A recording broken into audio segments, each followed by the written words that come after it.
they all seem to have. You're live. Oh, hi. Okay. Yep. Yeah, I just figured we'll go live, and if Eric wants to join, he'll join. Sure. And if not, we can just keep it short and just like talk. Have like a fun stream, I guess, like a hangout stream. But Okay. yeah, no, so I kind of cut you off with the whole live thing, but yeah, go ahead. Like you're saying about how like Oh, me. Oh, okay. yeah. Yeah. So something that I really been noticing is, uh, I guess I've noticed it for a long time, but it's been more and more on the forefront of my mind is how fictional works depict um, what a lot of people seem to understand to be anti-utilitarian messages, um, but really they can't ever seem to convey that anti-utilitarian badness that supposedly exists without adding on a whole bunch of negative consequences, which end up making whatever they're portraying as bad also bad by utilitarian or consequentialist standards. So it's really sleazy. I sometimes like to describe it as gaslighting. I think it might actually be an example of that. When you're saying, hey, look, here's a utilitarian paradise, but isn't it terrible? But then the only way that you can find to depict its terribleness is the exact kind of negative consequences that utilitarians would be against. A classic example is the Truman Show. I think, I guess I might have spoilers here for a whole bunch of different things I might start talking about, but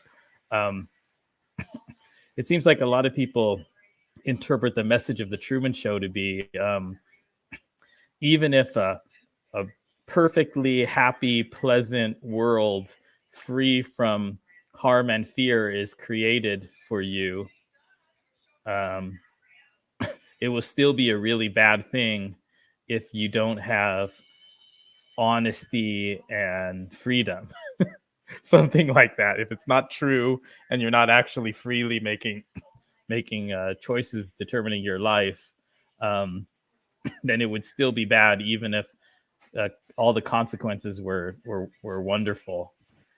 And I've heard a lot of people I've read reviews that characterize the theme of the movie in that sort of way. But actually, when you watch the movie, what it ends up showing for most of its runtime is the guy being denied a whole lot of happiness, uh, experiencing discomfort and worry and fear, and even having extreme trauma deliberately inflicted on him in order to keep him more under control. So there's tons of negative consequences in that guy's story. And so to describe that overall message as one where even the perfect utilitarian world is bad without freedom is just it's just a sleazy, like, um I don't it's a distortion. The story as presented and the story as described are just completely different in that case. And I think that's what's at the root of most anti-utilitarian thought experiments. You're supposed to, the person who's presenting the thought experiment tricks the utilitarian by saying, if this doctor kills this healthy patient and harvests the organs that will for transplants for 5 patients who will survive and be healthy, there don't worry, I assure you there are not going to be any other further negative consequences. They promise you that. They promise you.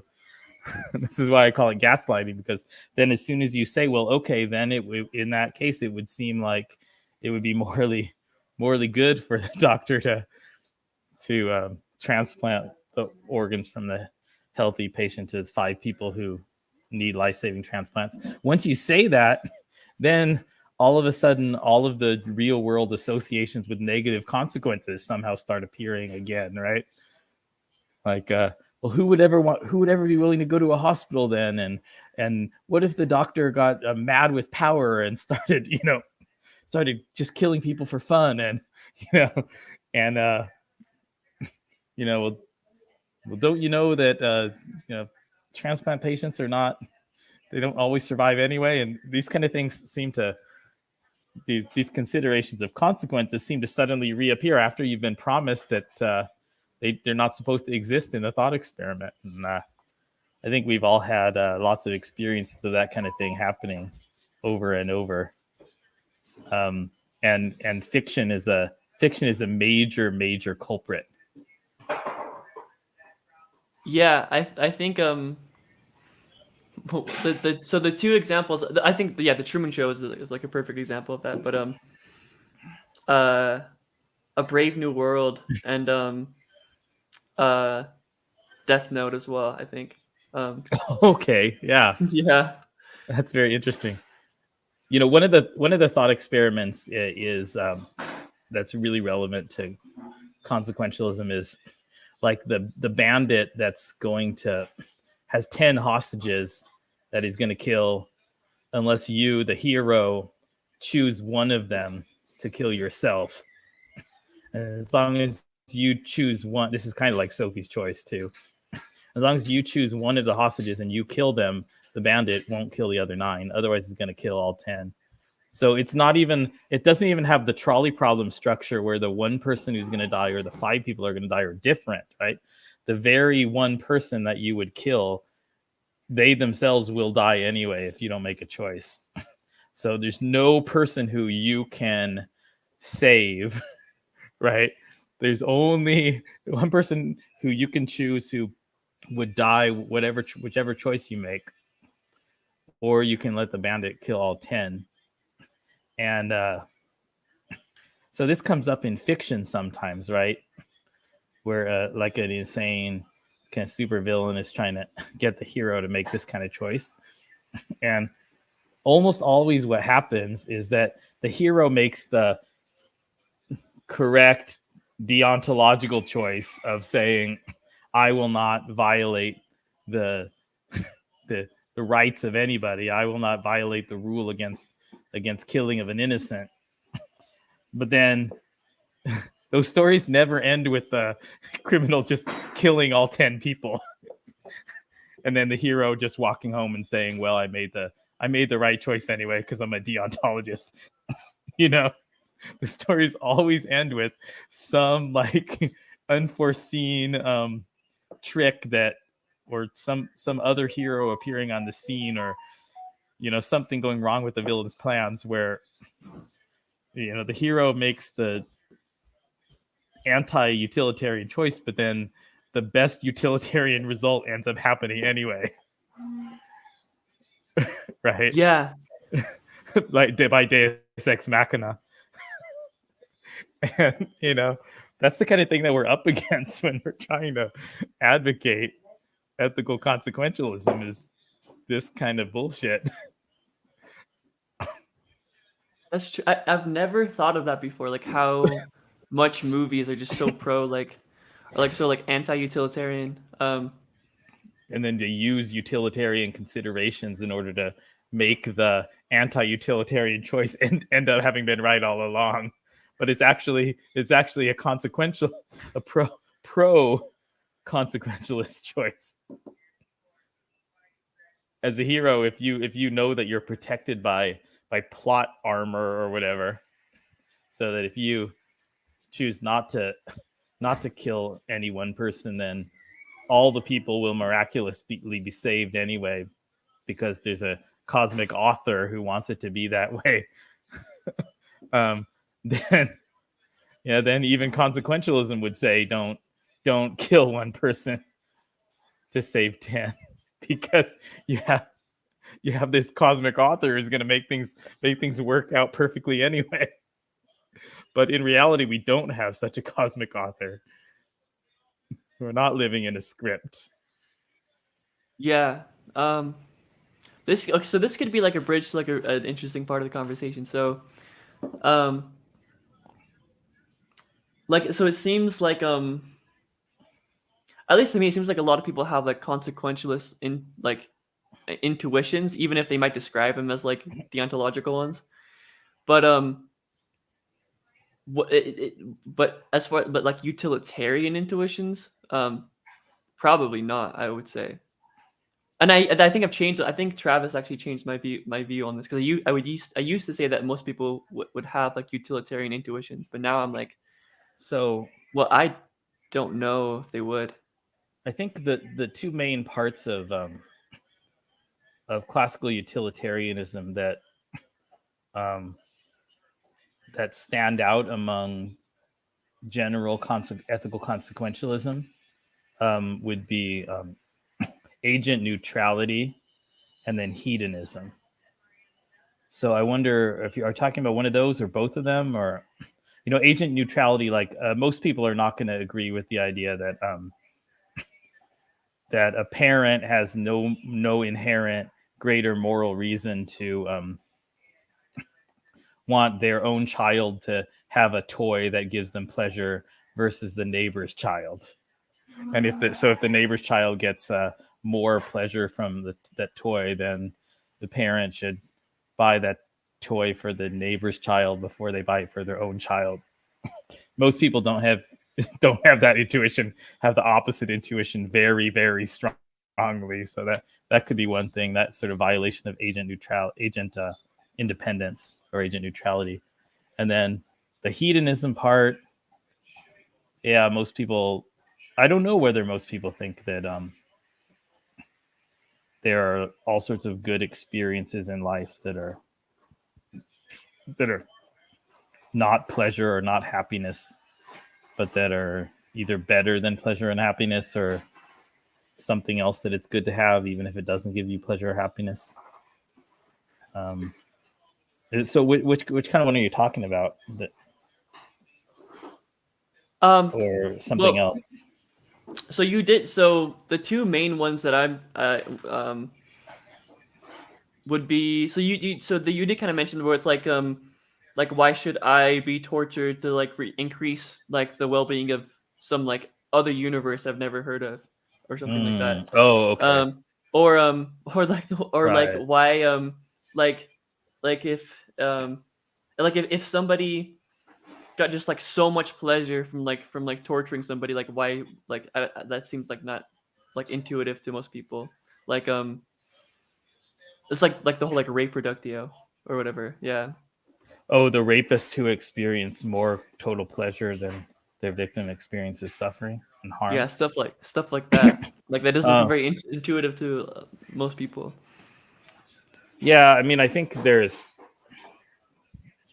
a couple good responses. I am somebody who thinks it's perfectly reasonable to incorporate into your consequentialism the idea that there are certain kinds of mental states that count as pleasure, that we would normally describe as pleasure, but which are not intrinsically good and even intrinsically bad. So I tend toward the pluralist eudaimonistic consequentialism. And so the wrongness, or the badness, the intrinsic badness of sadistic pleasure um, doesn't seem to be a big theoretical problem to me. But then, of course, I also just think, even if you were a strict hedonist and you did consider, the rapist sadistic pleasure to be a positive thing, then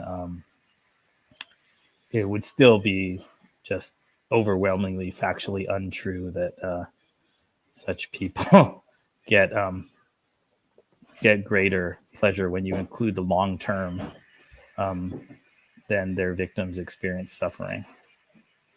Unless it's like a corpse or something, or somebody who's brain dead, and then I think we might have to be in a position to bite the bullet and say that that maybe that's not actually inherently bad if it doesn't cause other indirect negative consequences. But the normal, I think the normal responses to that thought experiment are an example of the typical gaslighting of utilitarians. You know, they assure you when they set up the thought experiment that the rape victim is not going to experience very much total suffering, and the rapists are going to experience an incredible amount of happiness. And then as soon as if you do bite the bullet on that, then all of a sudden the facts of the real world about how much short and long-term suffering and harm actual rapes cause to their victims starts coming back when they cast you as a monster for your answer. It's a bait and switch. It's the MO of anti-consequentialists in my experience. Yeah. Do you, I guess, like, once like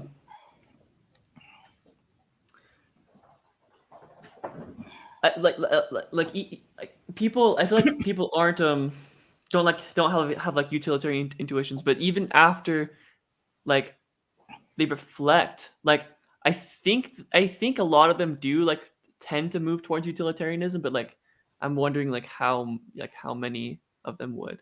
I have an intuition that like a lot of them would, because just like, but that may just be because, like, I may just be like because that I, like, have the intuition that is correct, like, I just assume that other people would as well.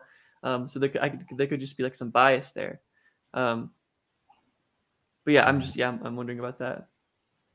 But I also had a question. So Jeremy, do you hold, like, is your critique of, like, sadistic pleasure more of like a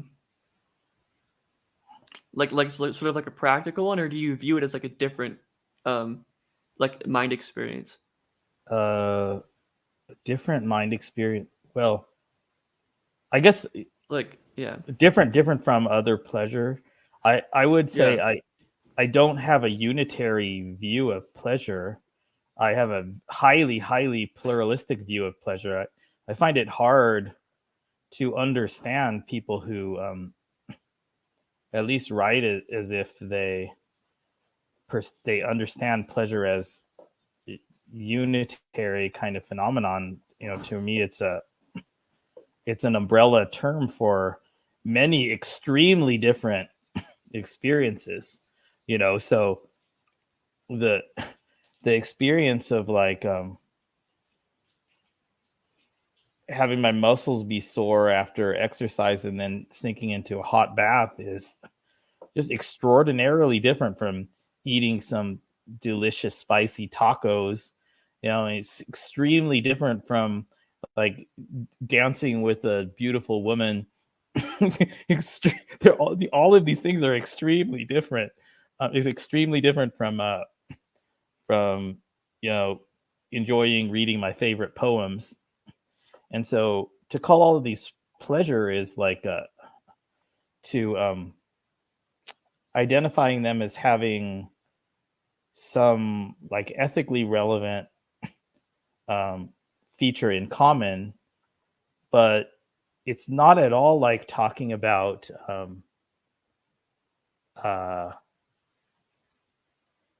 energy as a physicist or something like that, or it's not talking about it like a single scientific quantity. And so yeah, I think we can talk about the aggregate pleasure in the universe, but to say that sadistic pleasure, I mean, it's already different.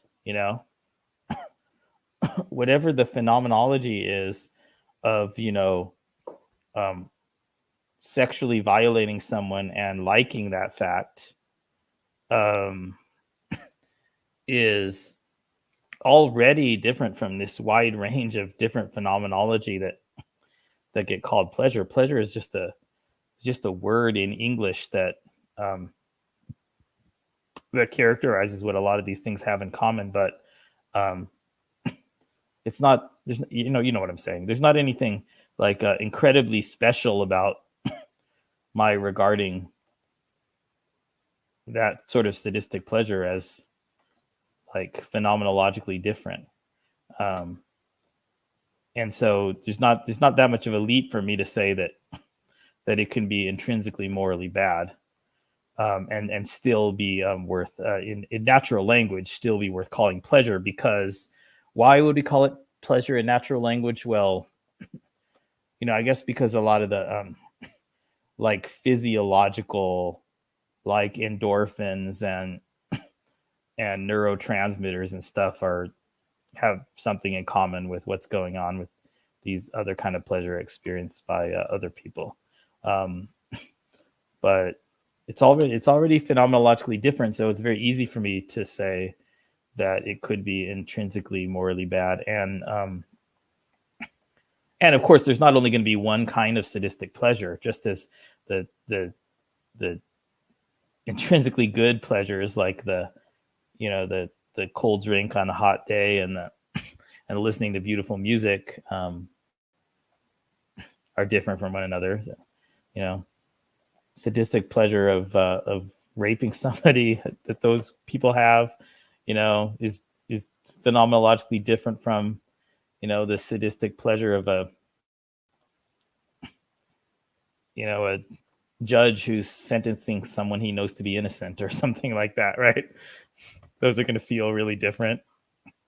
They could both be describable as pleasure, and then they could both be intrinsically bad. They could be, what it means to say they're intrinsically bad is to say, they're not only something that's good for the perpetrator, and then it's offset by the harms to the victim, but that they can also count as something bad for the perpetrator. They make their experience a worse kind of experience. They make that perpetrator's life a worse kind of life.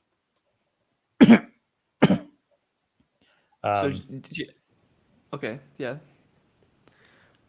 Here's the real gangster thing, Jeremy. Yeah. Is I was actually talking to Travis a couple nights ago about this, like, it's the same topic. I actually don't like, I don't perceive of like different types of pleasure. Like, I do see it as like this this just like one thing. Like, I don't see like sadistic pleasure like as a different thing than just like, the difference is just come down to like other like extrinsic factors. But like, at least in my life, when I experience pleasure, it just seems to be that. And like the differences only come with like not differences of like pleasure, but differences of just like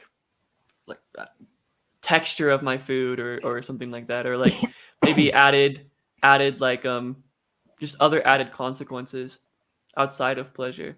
So yeah, it's like you gave all these different examples. Like you gave the example of like writing poetry versus like taking like a nice bath, and at least in my experience, like I feel like the pleasure I get from like reading some nice poetry is like the same pleasure that I get from taking like a warm bath. So like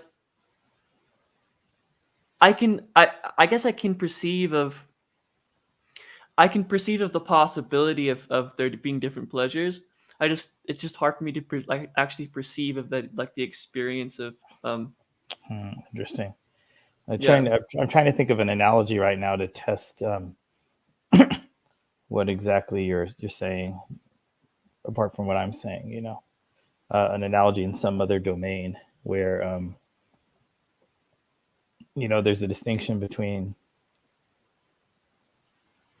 two different experiences that are describable with this. Well, maybe color.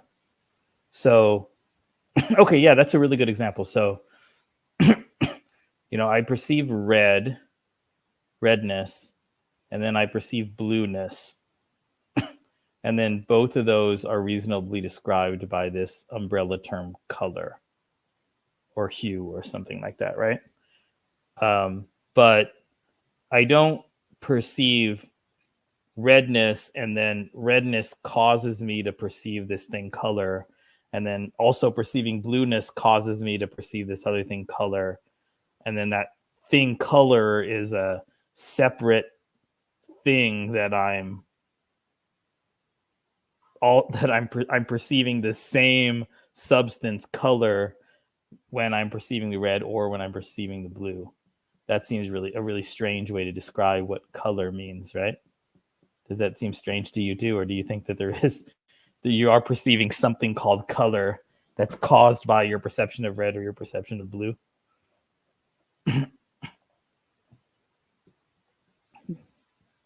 So we're not perceiving color, we're perceiving red, we're perceiving blue, and then the color is just like the word to describe red and blue. Yeah, that's how pleasure seems to be to me, relative to all the phenomenal, all the experiences that are worth calling pleasure. Yeah. I feel like when I experience pleasure, like it almost does feel like I'm experiencing color rather than like blue or red. Um, like it all, like yeah, I don't. And I wonder whether then we hold different philosophical positions, or we have some kind of psychological difference. Yeah, like it's very That's like I always wonder if that I'm issue, just right? exactly yeah. So it's like I'm wondering if it's just like is it like a linguistic thing, or is it like do we actually like have like we experience things differently? Um, am I just like dumb and like got hit in the head or whatever and like don't understand what I'm Yeah, saying, or if yeah, it's but something yeah, like is something like uh work, uh if you're sitting at a desk at your computer and you're typing out some answers to a problem set in your university course, we call that work. hmm If you're out with a chainsaw sawing up logs and splitting them and stacking them, we call that work. Um, yeah, do you feel like there's some kind of unitary phenomenon that's experienced in both of those cases that is the feeling of work? Or do you think that just those two experiences can both be described by the word work? Because I'm very highly in the second category. yeah. So that does intuitively feel a lot different to me, like typing on the computer versus like chopping wood or something. Um, hmm.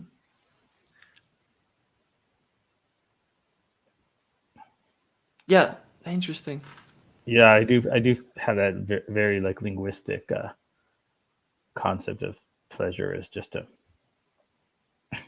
term that it's reasonable to apply to a very wide array of experiences. And that's why I hesitate to even say that I possibly agree with hedonism, because I don't know. I'm never really sure whether people who identify as hedonists um, are using the term to like just generally conform to natural language use, what people would ordinarily call pleasure, or if they're using it in a technical definitional way to just name, just apply to any intrinsically good experience. So that, if uh, like somebody enjoyed or if somebody wanted to say that a really difficult hike up a mountain, which involved lots of aches and pains along the way. If they wanted to say that those aches and pains were an intrinsic part of what was positive about that experience, then I I always have to wonder whether any given self-described hedonist would just say, well, then those aches and pains are a form of pleasure. They provide pleasure to that person in that case. Whereas in natural language, we wouldn't call those pleasures, right? I think we wouldn't call. I think ordinary people using ordinary language wouldn't call those pleasures, but they would understand an explanation of why they should be considered intrinsically good experiences. So I'm much more comfortable with saying that I generally like pluralistic experientialist consequentialism, but so that every intrinsically good thing is some kind of experience of sentient being, but what those intrinsically good experiences are and what intrinsically bad experiences are pretty widely varied. But I'm not entirely I don't entirely reject objectivist theory either. I think some of the common arguments against it are pretty bad, and it might actually have some justification. I'm much more comfortable biting the bullet on the supposedly tricky consequentialist thought versus deontology thought experiment sorts of things. I'm much less sure about the objectivist thought experiments. It seems like there's for example, there's empirical evidence showing kind of happiness treadmill. People pretty quickly adjust to large objective changes in their lives, in their wealth, or in their capabilities. So even people who become quadriplegic, they often feel really bad at first, but then after a year or so, most of their self-report of happiness has adjusted very close to what it was before the accident that changed them from completely able-bodied to quadriplegic. And I encounter a lot of people who think that is a one man's modus ponens is another's modus tollens. A lot of people seem to think what we should draw from that is that it's not really that bad to become quadriplegic, and it seems just equally or more reasonable to me to say that what that kind of information shows is that our well-being can't be entirely measured by our subjective experiences, at least not by the things that we self-report as our happiness level, because it's just putting these two propositions side by side. One of them is hedonism is false, and the other one is it's not worse to be a quadriplegic than fully able-bodied. And just holding those in my mind. That's just a bullet that is really, really hard for me to bite. It's just, one is this abstract philosophical question, and the other is just this extraordinarily obvious intuition that being able-bodied is much better than being quadriplegic. So that's going to lead me to have sympathy for objectivist theory. Gotcha. Yeah, that is the whole treadmill idea is something that at least for me has been like a weird sort of like challenge. It's like I'm not quite sure how to navigate it. Yeah, Yeah. it's tricky. I mean, I we understand the problems with going too far in the direction of objective list theory. Um, you know what I was talking about with you one time before about the wimpy kids. You know, this general phenomenon of kind of game theoretical applications of a consequentialist world, where, you know, instead of talking about the teacher and wimpy kids, let's just imagine that they're consequentialist gods. They're not omnipotent. They're like the Greek gods, okay, but they're really powerful, and they frequently come and intervene in mortal affairs, and they're ethical consequentialists. They're hedonists, okay. Um, well, then, you know, what you'd expect natural selection to be doing among the mortal creatures is causing them to experience larger amounts of pain whenever they don't get their like reproductive fitness needs met, because then the consequentialist gods will come down and address the needs of those creatures first before the rival creatures, because the gods, you know, the gods can kind of see everything or see a lot, and yeah, so they're going to know where the greatest suffering is, and so then to be the squeaky wheel that gets the grease in order to get the food, get the mates, you know, get the health care or whatever from these gods, there's going to be a natural selection race to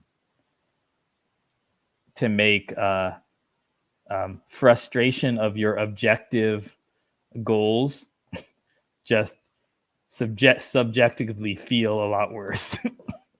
And that perverse scenario leads me to think, you know, well, then what it might be a good idea for these gods to do, instead of being hedonists, is to or instead of acting directly like hedonists, is to strategically act like objective list consequentialists and say, you know, we're going to make sure that all you creatures have food and have mates and whatever, and have healthy bodies, but we're not gonna give additional help to those of you who subjectively feel more suffering at the exact same objective frustration of needs as another one does, right? We're gonna nip in the bud the evolutionary or strategic pressure toward just making frustration of needs feel worse by addressing the objective needs rather than the subjective suffering. And so that, and they would do that even if their underlying principle was hedonistic, precisely because they don't want to encourage the needless increase of suffering. They don't want to encourage what I called wimpiness when I was talking about the kids with the broken arms. They don't want to encourage wimpiness because that adds more suffering to the world, and, you know, potentially causes like a runaway, a kind of snowball effect. So that may be what objective list theory is, you know, is equipped to accomplish. That's part of the argument in its favor. That's a really cool experiment. I'm gonna chew on that for a while, because wow, yeah, I like that a lot. We have good news though. Good news is that Eric is here, Cool. so we All can right. talk with Eric. I don't want to go too long. I'd probably maybe another 20 minutes or so. But welcome. Howdy, y'all. God Hey, damn. man. I looked at my phone and it was 9:55, and I laid my head down, and then I looked at it again. And it was 10:45. Classic. So where are we conversation-wise? Well, we were talking. So, like, as far as like utilitarianism goes, and like consequentialism. We were talking about like hedonism versus like objectivelist, or like other forms of like utilitarianism. Um, All right. is that Bing? Is that from you, Eric? Or No, I'm outside. okay? My sister's hanging some stuff. Oh, gotcha. Okay. But okay. So Eric, we were talking, or like I was talking to you, um, um, through messages, and I was like skeptical of like whether or not you were actually a utilitarian. Um, so what is your view of utilitarianism? Mm, it's in very general terms, it's about like, how do I put it? I just woke up, so like bear with me. Um, Basically, it's about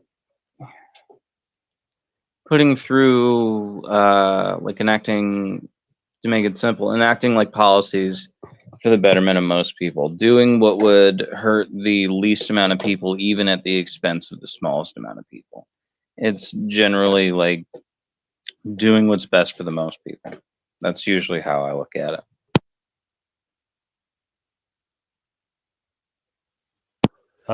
So Eric, the immediate thing that pops to mind then is that if somebody was a pure like aggregate like total utilitarian, which is sort of like the OG view, um, then not only would they think that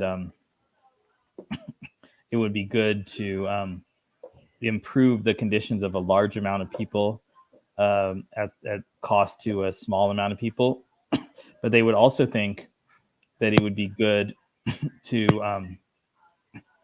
impose harms upon a very large number of people if that made it possible to cause just exquisite, mind-blowing pleasure for a small number of people.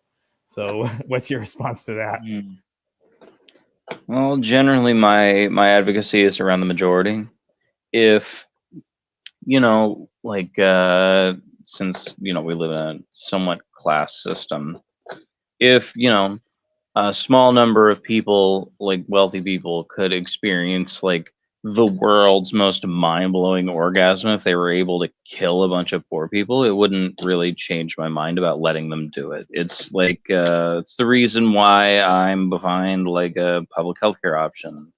It's why I generally support the policy ideas that I do, because it would allow the most people to live the most fulfilled lives. Okay. Well, I mean, so surely in the real world, the 0.01% do not actually experience constant orgasmic pleasure all day long. Right? Their happiness quickly adjusts to the baseline of their life, and they themselves end up feeling stress and frustration and unfulfilled desires of their own, and that's kind of the nature of the human being, right? That it's not they're even, just different stressors. it doesn't even seem to be realistically possible to produce exquisite happiness to a small number of people by causing pain to a larger number of people. That just if you think about examples of the clearest examples of mass murder or mass torture, enslavement, take southern U.S. slavery. Unless your It really doesn't seem to be the your case that, small number were exclusively sadists, then no. well, Yeah, no. maybe, Like, but what you're yeah, saying is right. the real slave owners on plantations in the U.S. South, they weren't just living in constant bliss. They were quickly like taking for granted what they had, and then they weren't even feeling any amount of pleasure that could be considered to compensate for the it meant suffering of the slaves, right? So it was all Yeah. it was almost all it's all worthless when you try, exploitation in a pleasure sense ends up being mostly worthless, because the people who are doing the exploiting don't end up reaping anything like proportional rewards to the suffering that they cause, right? Not proportional to that suffering, no. They do reap some form of reward, like if they had to pay people to do those jobs, they would be a little more worried about it, or it might present other pressures in their lives. It's more that they have other issues, but generally people who are wealthy or they don't have financial troubles, they have less stressors in their lives, as long as they aren't people who have like massive amounts of work or something like that. Like your average CEO is not as stressed as your average like factory plant worker, right? Like they have stresses, they have worries, they have things that hurt their time and their day, but it's nothing quite the same.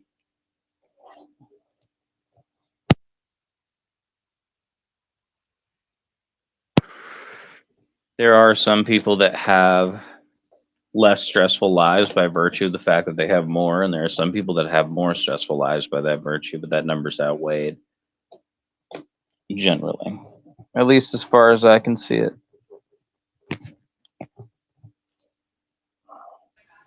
What are the So, things? Oh, okay, go ahead, Jerome. Yeah. well, I just wanted like clarification, I guess. Like, so are you like like it, are you just saying like there's just like practical reasons not to like value like one person's pleasure, like you can have one person who just like um receives so much pleasure that like the suffering of the entire world like um doesn't like if he receives pleasure from suffering of the entire world, like if like an extreme amount of pleasure, just like in this hypothetical, like are you just like you don't hold that view at all, or are you just saying there's like practical reasons not to?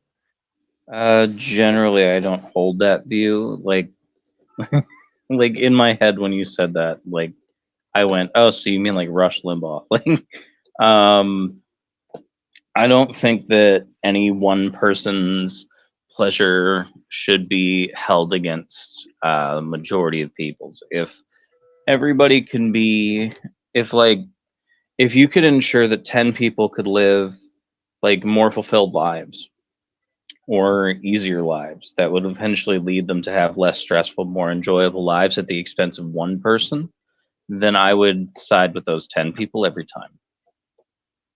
It's like a trolley problem, right? It's, do you let the train hit one person or five?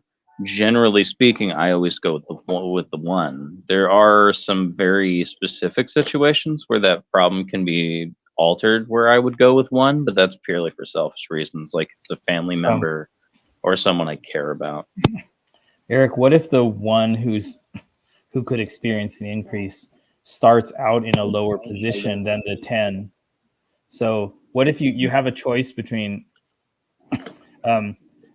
taking one guy who's homeless and hungry and sick to you somehow you have the option to change that guy's situation to being in a nice safe home taken care of medically, and with the nutritional needs being met, and some kind of like rewarding work to do. And okay, so you could do that for one person, or you could take like 10 people who are not as bad as him. They're still in the lower class, but they have homes, and they struggle financially, but they're not in this homeless and starving condition. You could take those 10 people and you could just give each of them an extra $1,000. So which one seems better, like radically changing this one person's life who started out in a lower position, or significantly but not radically changing 10 people's lives? Well, would changing that one person's life be at the expense of numerous other people, or would it just like? It's just two options you have. Maybe it's two different charities you could donate to. And those are you could only afford one.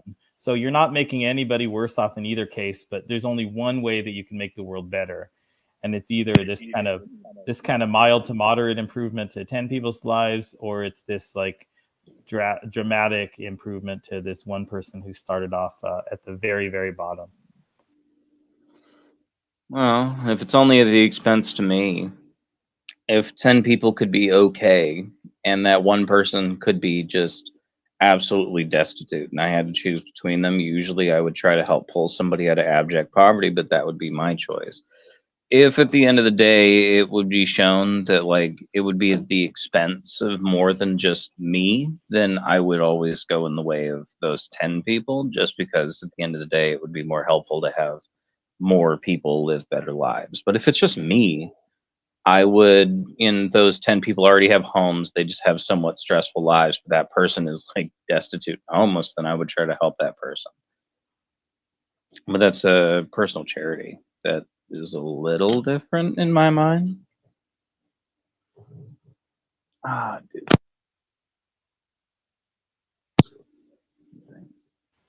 So Like ideally, I would like to help the majority of people, but if it came down to a personal choice and I knew those 10 people would be okay without that extra $1,000, and that extra $1,000 could drastically change that one homeless person's life and put them on an even playing field with more people, I might be willing to help them with that, but I wouldn't want to help them get above regular people. I'd like everybody to be able to have like a baseline existence.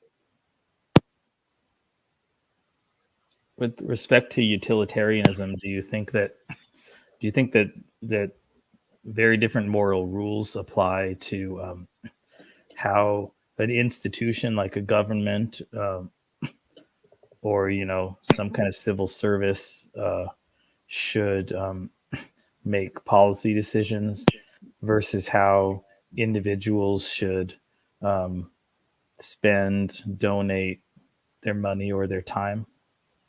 Yeah, because governments have more ability to affect more people on a larger scale.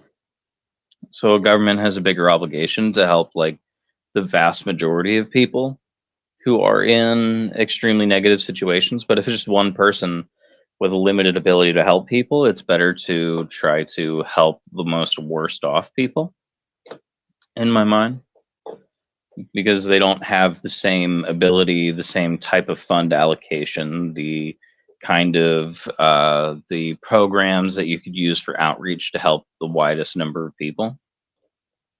But if they had the same ability as the government, then I'd say to try to help most people, because if you help the majority of people, then the worst off people could eventually find their way evening things out, because economies could be buffered. There could be increased amount of housing. There's a bunch of things that could come from that. But generally, like if you're donating, I think it's better to donate to the most worst off people. But a government that can reallocate taxes to help people would be better off helping the most people they could.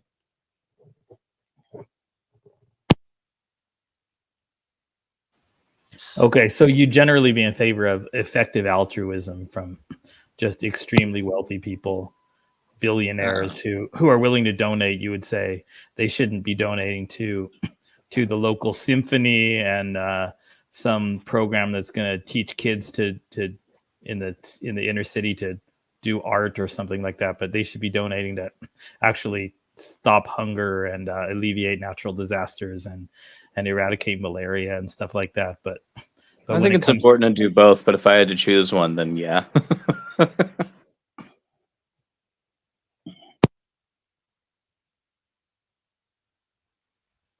If you can set up a way to ensure that the arts are properly funded and you can help like stop malaria, I'm all for that. But if you had to choose one, yes, stop malaria.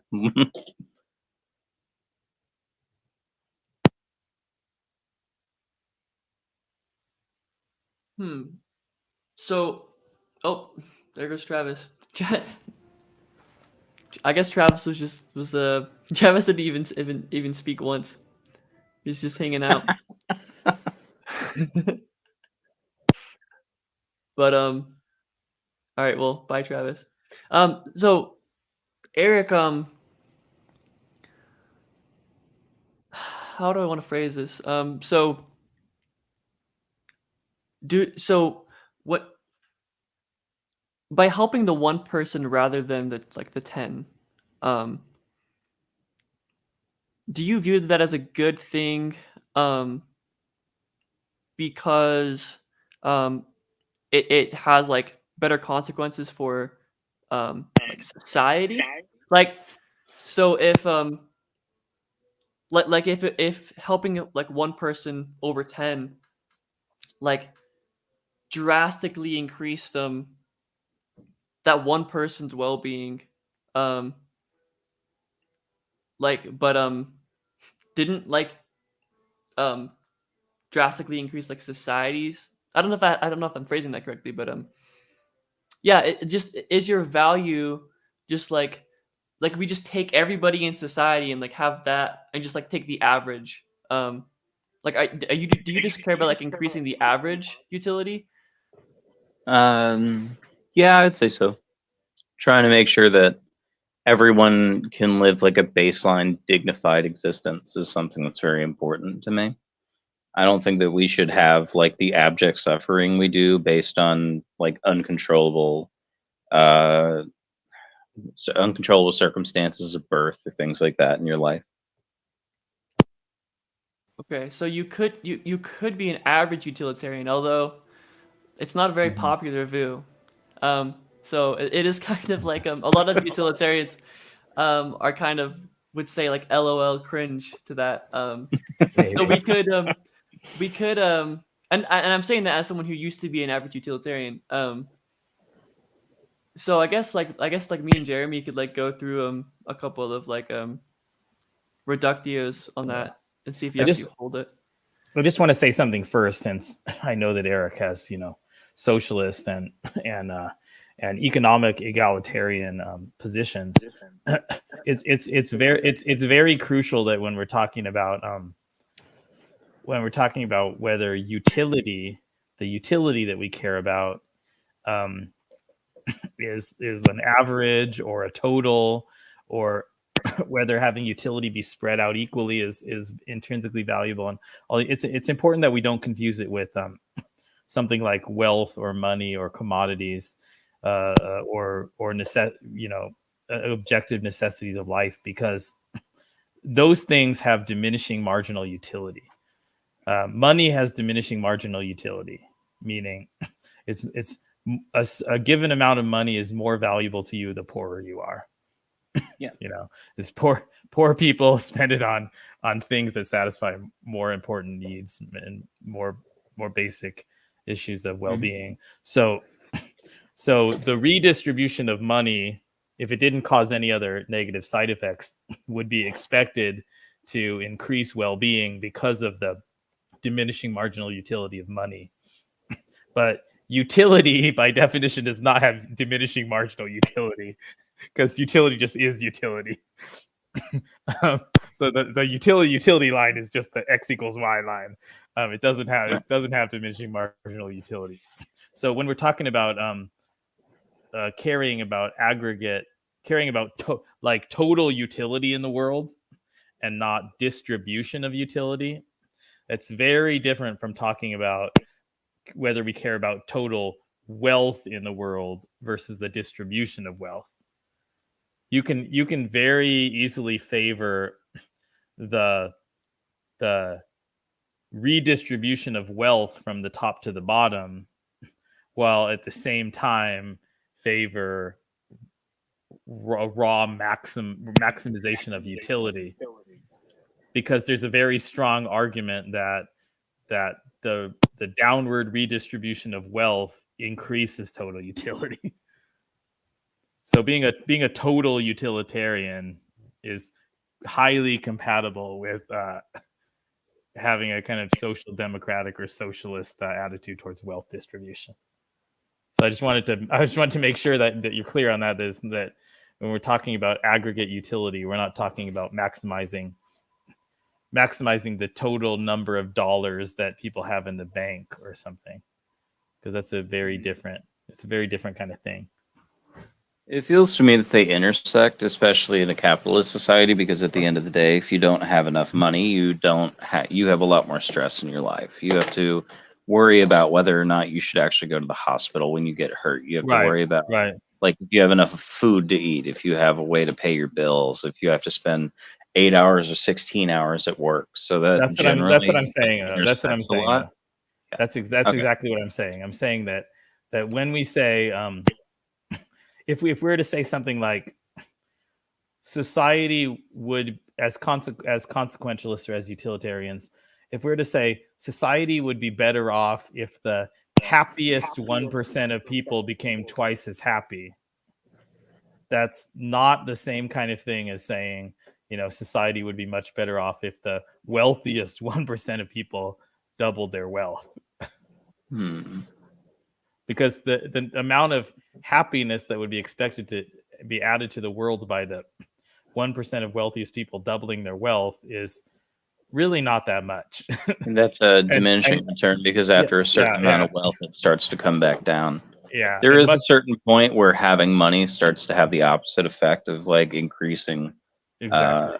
happiness and reducing stress, because after a certain point you start to have like trust issues and you start to worry if you can trust people around you, if Good, people are yeah. like genuine. Yeah.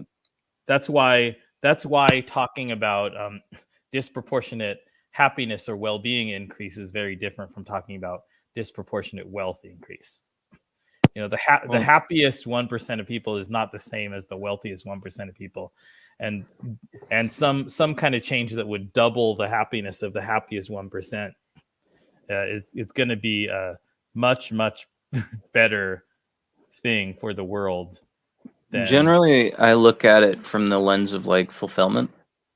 If you have, billions of dollars, you can live a more fulfilled, more well-traveled life. You might be less happy overall because you have less people that you can fraternize with.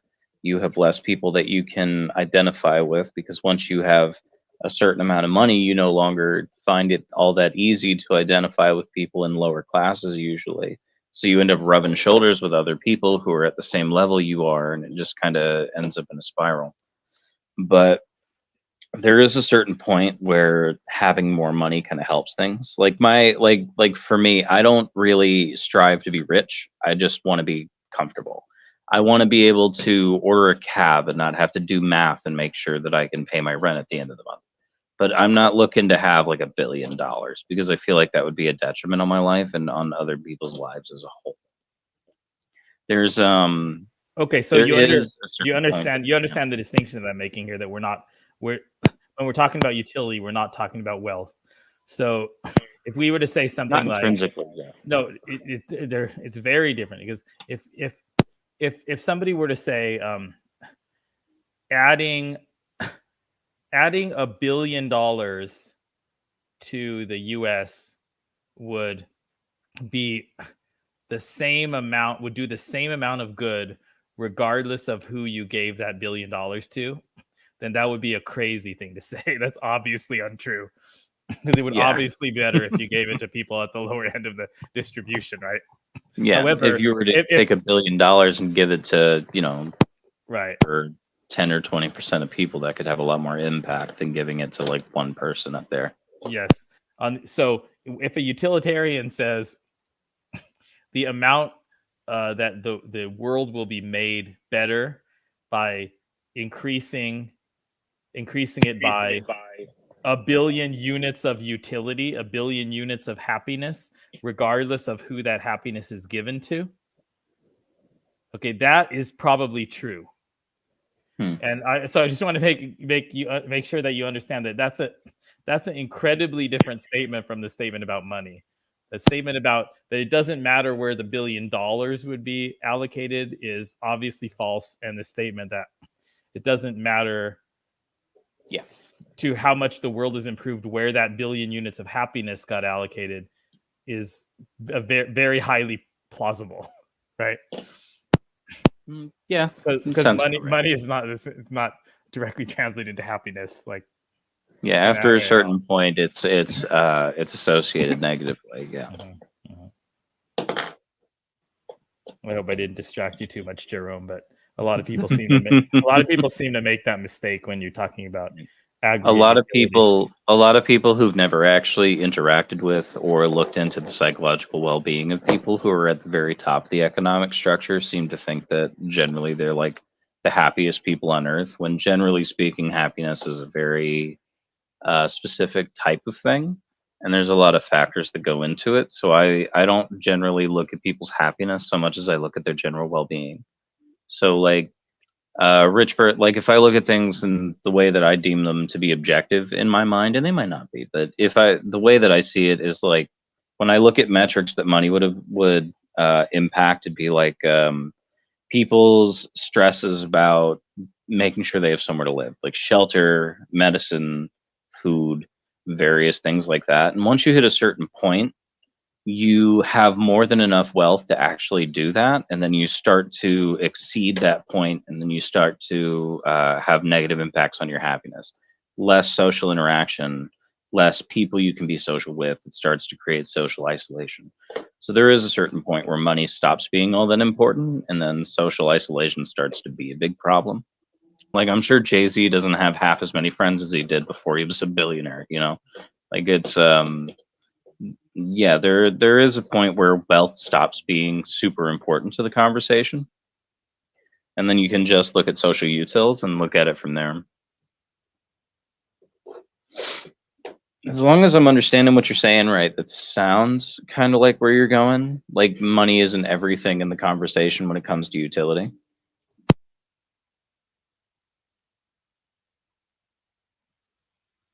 Jeremy, do you like do you do you think that's like do you think Eric is like accurately understanding what you're saying there?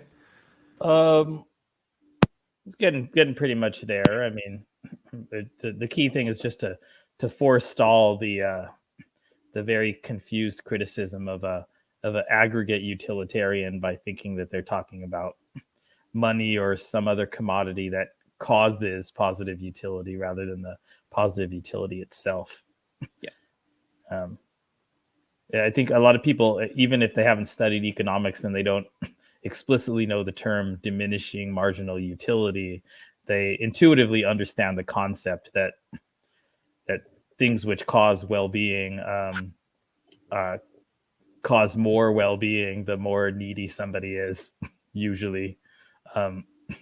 But then they when they hear this abstract utilitarian argument over whether we want average well-being or total well-being to be maximized, they often are prone to making that subconscious mistake of thinking that utility itself has diminishing marginal utility, which is really silly. Because you could have, at least hypothetically, a world that could be moneyless, that you could still have to argue utility of certain allocations and things like that, where money wouldn't play a part at all. Hypothetically, keep in mind, I'm not a communist. I don't really Well, it doesn't fully have to be fall money. into the idea. It can Well, be no, so it can be an objective. It can be kilograms of rice. You know, yeah. Well, if you said adding 1 billion kilograms of rice to the world would be equally good no matter how it was distributed, then that would also be yeah, insane. That would be completely insane. You know, But letting the Taj have, or having the Raj have Yeah. 1 billion, kilograms of rice isn't going to help as many people as having the regular Right. people have 1 billion. Yeah. but the There's same but yeah, thing. that's same the thing is reason not I true said of like communism is utility because itself. it's like a moneyless, stateless society, and I'm not fully in line with the whole like moneyless thing because I don't understand how we could transition away from like a monetary system and a market. But I'm sure there's somebody out there who could argue theory with me and like find ways to make it make sense. But so far, I haven't heard a good explanation for that. It's just generally when you start talking the way I do, people just make a broad assumption. So I just try to make sure that's known from the jump.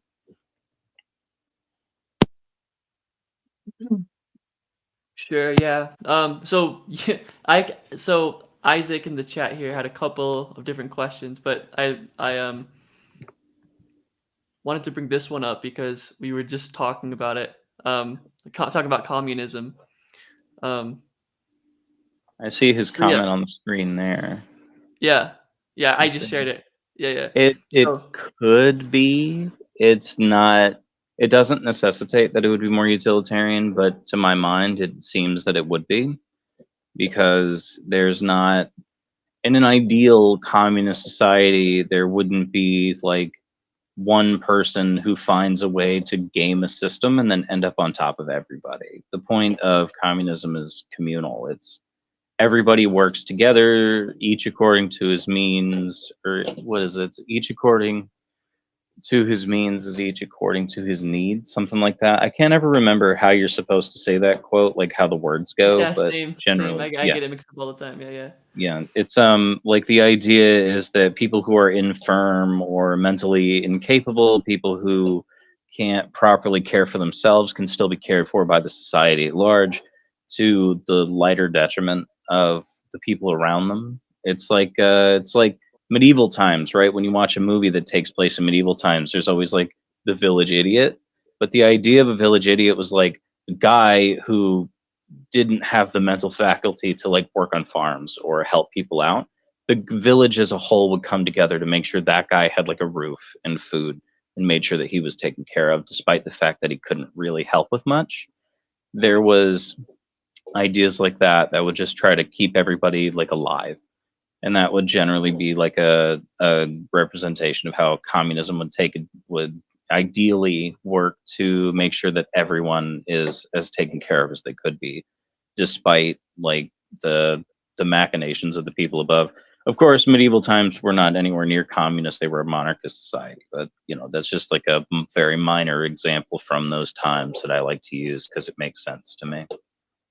Yeah, it could be a more utilitarian society. To my mind, it seems that it would be, but I don't know that that's necessitated. There's a bunch of different factors that come together to make that happen. So part of me thinks that this may be a sort of a difference between like average and like total utilitarianism, where it's um like I have a stronger intuition that capitalism would actually increase utility more, even if that even if it's like you can just like have a like a like a how do I put it? Yeah, communism seems to be more in alignment with like average utilitarianism, where like capitalism would be more in alignment with total, I think. Hmm. Although that's just, I guess, yeah. So that it could be sort of a going back to like how we may have differences in like our approaches of utilitarianism. I mean, I But think Jeremy, I what do think you there are two big problems with central planning in a communist society from a utilitarian perspective. So, Mhm. I would concede off the bat that the communist conception of allocation of goods and services to meet the needs of the people whose requirements are sort of more fundamental, more basic towards a life free of the worst forms of suffering. Yeah, that has moral justification. So the problem with the central planning of communism, aside from leaving aside political corruption and the chance for a dictator to take over, because that can happen in market societies as well, and certainly has. Um, but so the two main problems are the idea that the lack of incentive provided to people to figure out ways to produce more and to produce more efficiently, um, causing the goods and services that are available in the first place to be lower, much lower in many cases. And then the second one, and I think the even bigger one, is that the problem of economic calculation, the complexity of a mixed economy, all the different steps that are involved in the production of even what we think of as fairly simple products like this hairbrush right here, where wood has to be grown, and then it has to be transported and milled, and then transported, harvested, milled, and then put through there needs to be a different design levels. made, and plastic, and then the final, and glue, and the final assembly, and then the distribution, and whatever. So all the different steps that have to be done involve a whole lot of information. And so the key argument of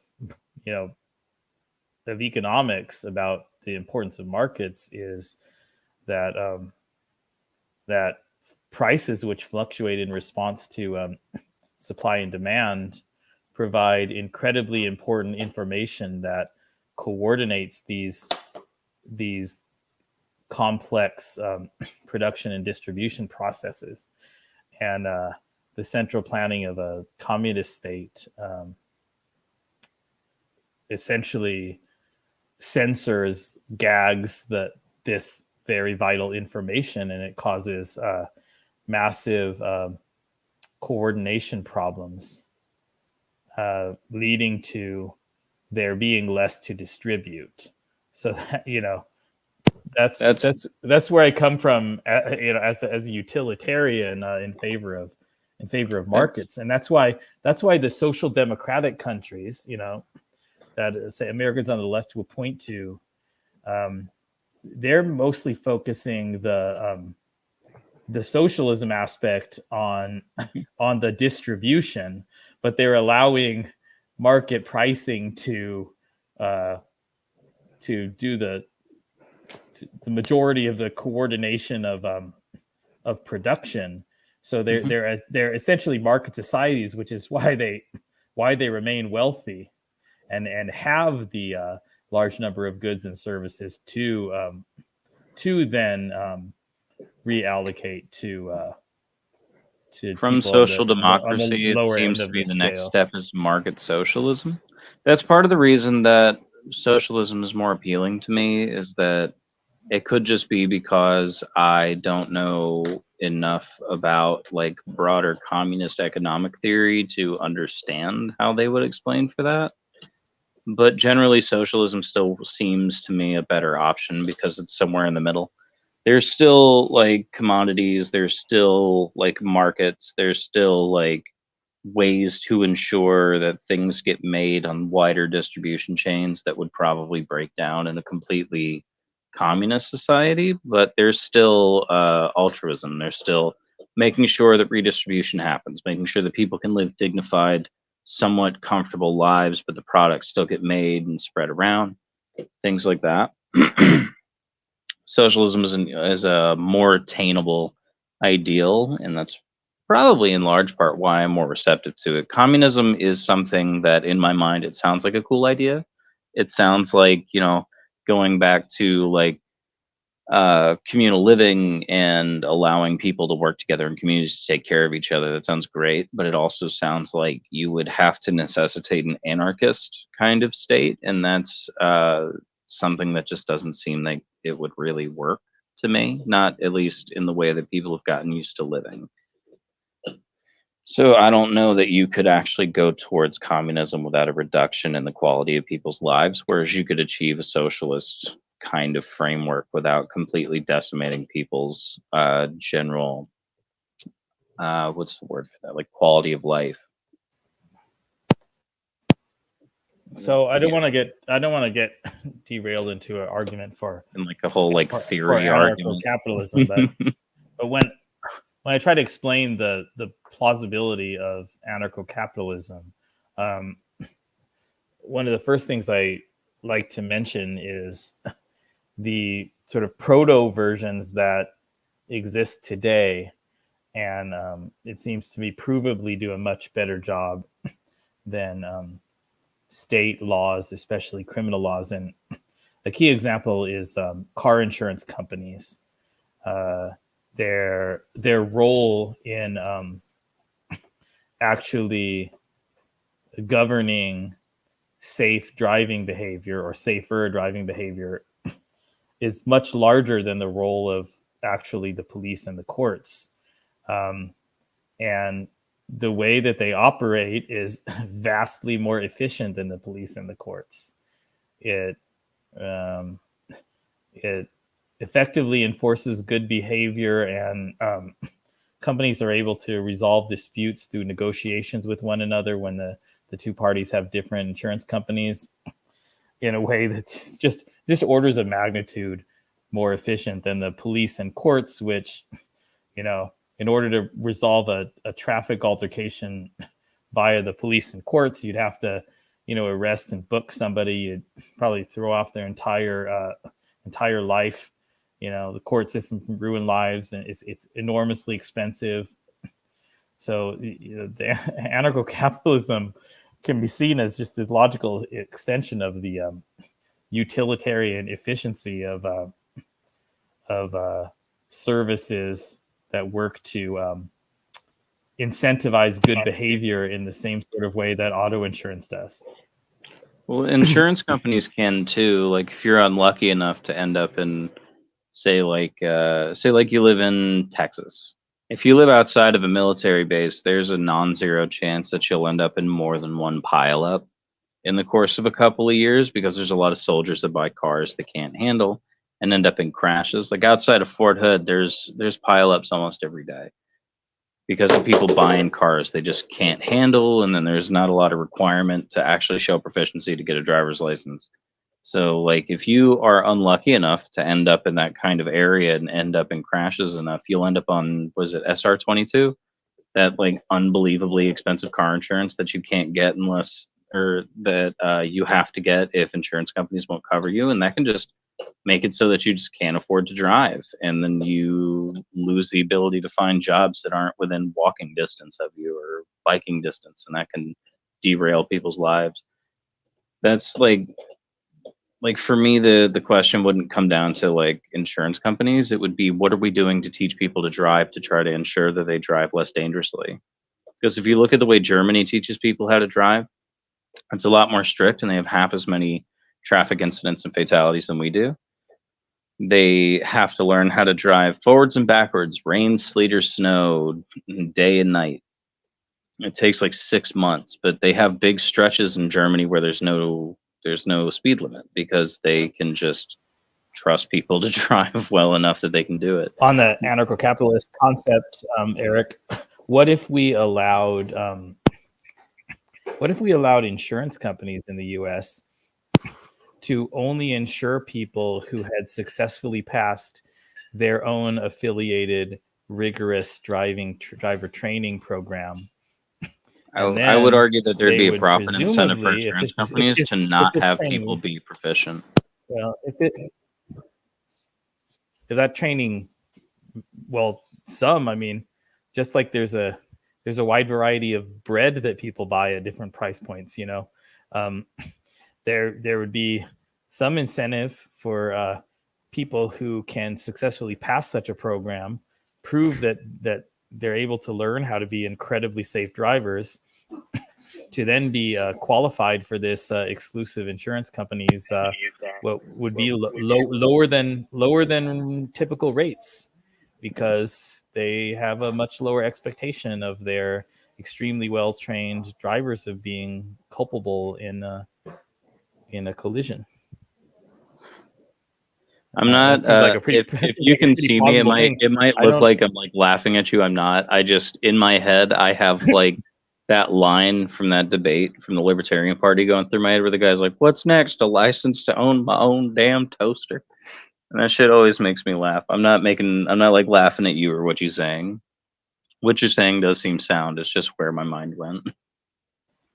Well, you definitely get in trouble if you build your own dang toaster and try to sell it to your neighbor. Yeah, especially if you're not an electrician. That's a fire waiting to happen.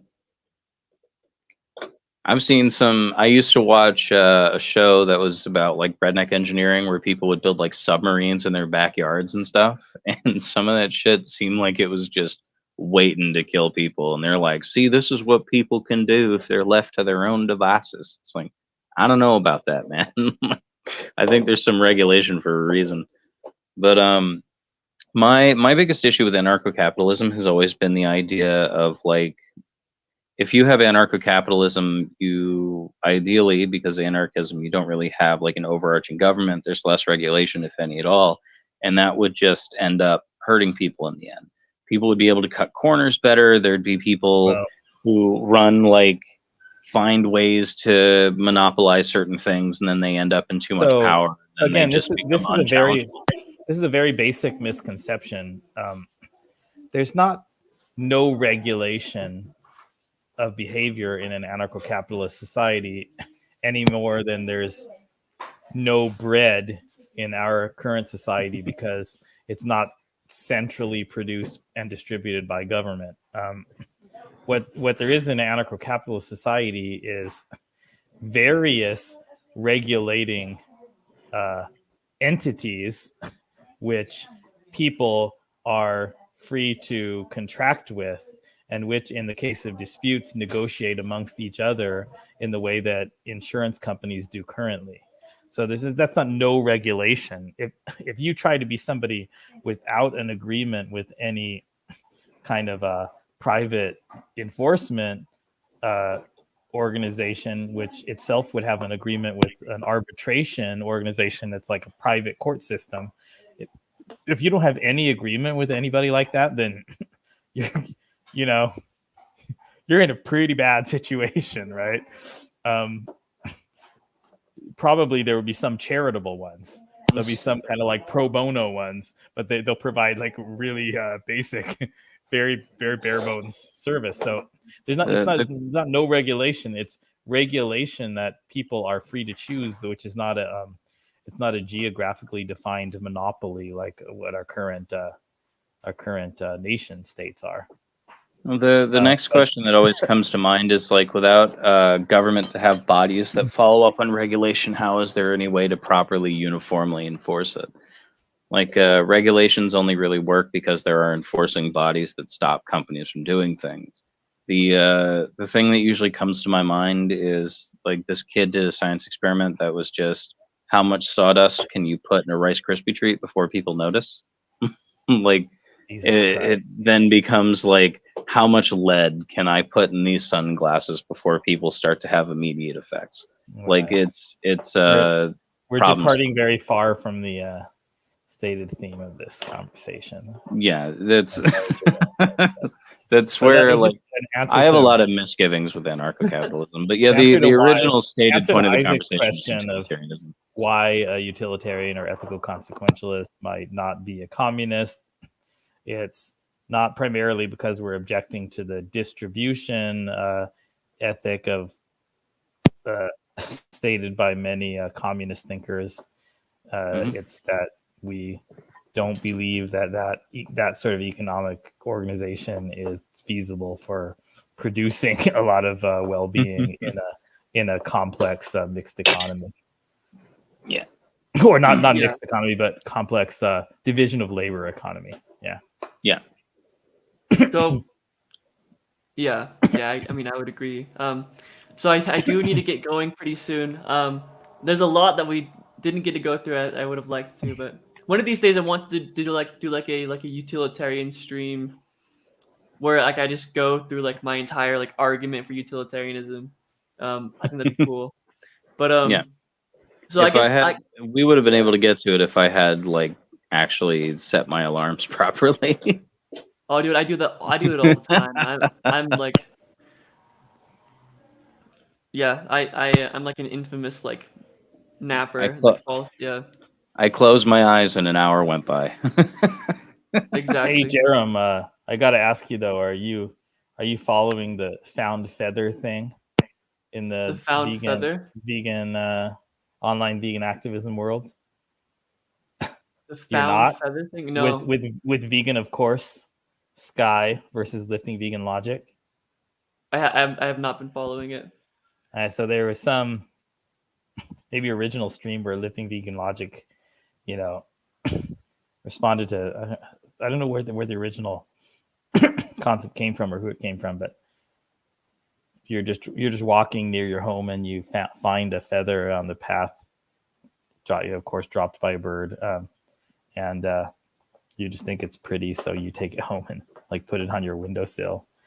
And Lifting Vegan Logic is saying, well, obviously there's nothing morally wrong with that, or nothing non-vegan about that. And then Vegan, of course, had this like live stream where he was making fun of Lifting Vegan Logic, like imitating his voice, calling him a non-vegan, talking about, its use of veganism is don't use animals. What part of that is hard to understand? That feather is using the animal. And and then Lifting Vegan Logic had with his friend, I forgot his name, had a response to that. So I've been having these comment like interactions, posted a bunch of comments on vegan postmortems, recent stream. I can link you that stream too, because that was pretty interesting. She and this guy Kane were talking about touching on a lot of issues of kind of utilitarianism versus deontology is the basis for veganism. But they are of the opinion that of course there's nothing wrong with taking a found feather. It doesn't actually cause any harm or any negative consequences to any animal. I would find it hard to argue that finding a feather on the ground and keeping it would be taking advantage of or using an animal in the first place, because that's a naturally shed feather. This is your brain on deontology, my friend. There are some crazy vegan activists out there, and some of them are starting to become somewhat prominent, who think that following the rule as strictly as possible to quote unquote never use animals, and to interpret that in the strictest sense possible, and to regard it as irrelevant and worse than irrelevant, like a despicable utilitarian anti-true vegan like a scheme to undercut veganism by starting with accepting the found feather on the path.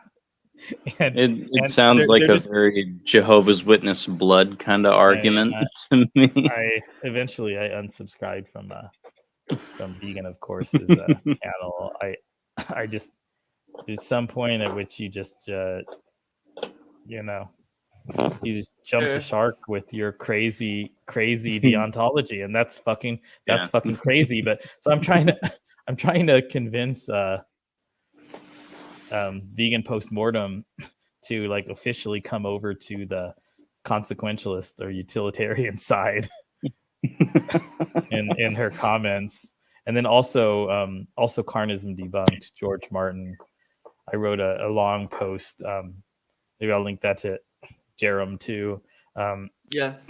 Explaining to him what deontology actually is, and how trying to maximize or trying to minimize the violation of rights in the world is still consequentialism.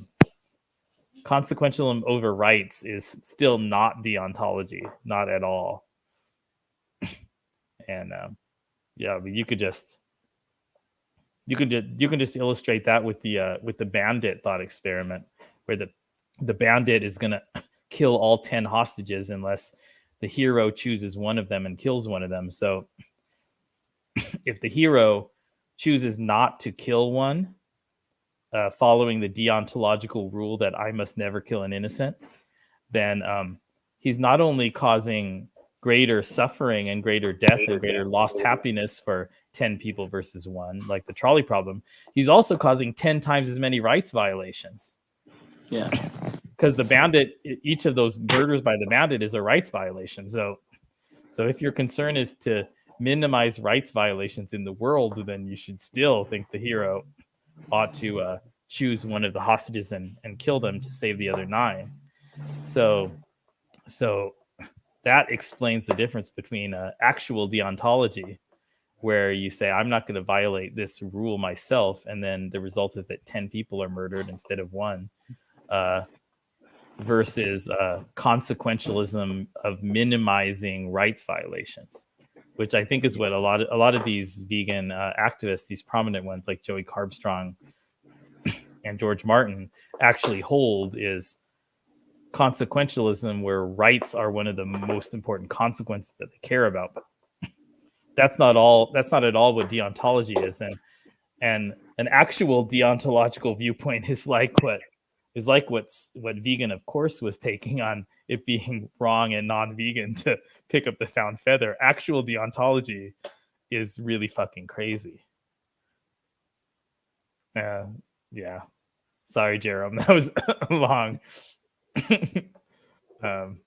So I should send you a link to some of these comments that I've been posting, trying to really get people on the right page here, and just use this opportunity of the found feather craziness moment to try to get people to understand that ethical consequentialism or utilitarianism is really the proper foundation for ethical veganism. Couldn't agree more. I could keep my hands clean and not kill anybody because I said I'd never kill anyone and 10 people could die, or I could take the hard route and kill one person and let 9 people live. It's a conundrum. Yeah. Exactly. Yeah. Being a hero or a coward is often a conundrum. It's not hard to identify which is which. No. For most people it isn't, but it seems for some it's a harder line, which doesn't make a lot of sense to me. At the end of the day, if you have a choice between like killing one person and letting 9 other people live, or letting 10 people die, you just, in my mind, you've just immediately killed 10 people by choosing to walk away from the situation. Whoa. I think, Jeremy, you really got to go now, right? Yeah. So, but yeah, good chat. Thanks for coming on. chatting. And toodaloo. See you around. All right, you guys. Peace.